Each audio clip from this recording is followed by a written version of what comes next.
spinny, spin, crazy spinnings which don't go anywhere. How you doing? I had a lazy day. I was just doing this all day, just in front of my computer.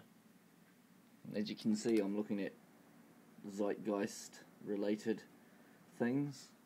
I always find them very educational, because I feel, this is just how I feel, I think I understand it more than I believe it, but how I feel is that they, a lot of times the science behind it is there, and because there's science behind it, it just makes a lot more sense, and that's to do with a lot of the human environment and so forth.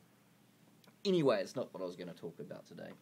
I was just, tomorrow is 1 year on since the Christchurch earthquake, and the big one, the first one, not the big one, but the big one that started at all, the 7.1, and how it woke us up at like 5:30 or 4 or something in the morning, and now it's just more of a blur to me because the February one just kind of knocked off everything else. And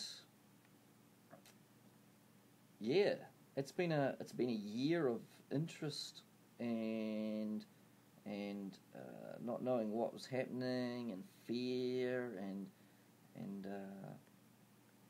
confusion.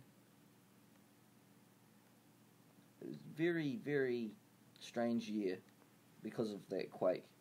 You know, I have no real roots or ties here. Well, I sort of do, but you know, I could have gone elsewhere, but I stuck it out,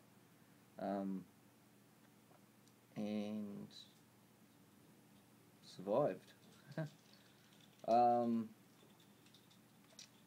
If all goes to plan tomorrow, I might be doing something special with regards to it, but I'll see. Just see what happens.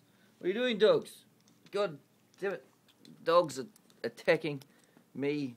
They always attack. And then they just settle down. It's like, yeah, warmth. Hey, Diddy.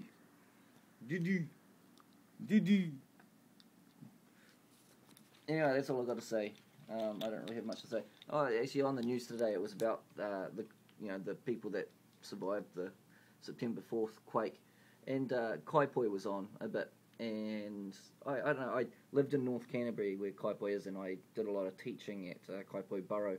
So I had a lot of students that I used to work with that were really affected by that first quake, and I do remember going to the school and having a year 2 class. These are 6-year-olds, and they had this book there, and they were sharing this book with me, all the stories they had written, basic children's books with pictures, and I was flicking through them, and I was reading the story out to the kids, and they appreciated this, and I'd find out who it was and get a little bit more detail from them.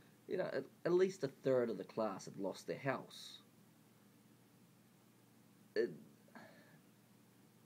It boggles me. And sadly, I've also got a friend now who's in Kaipoi that's losing her house too, because it's just been red zoned. So it's a small community out there, a small town. It's a lovely town. I enjoy it. I enjoy going there and teaching. Yeah, and it's going to be a devastated wee place, but it will grow. It's on the outskirts of Christchurch. Christchurch is the second largest city in New Zealand, so it will grow. What are you doing, dog? He wants his pats. Anyway, they'll do me. We'll go now. Remember Building 7. It's very important this month.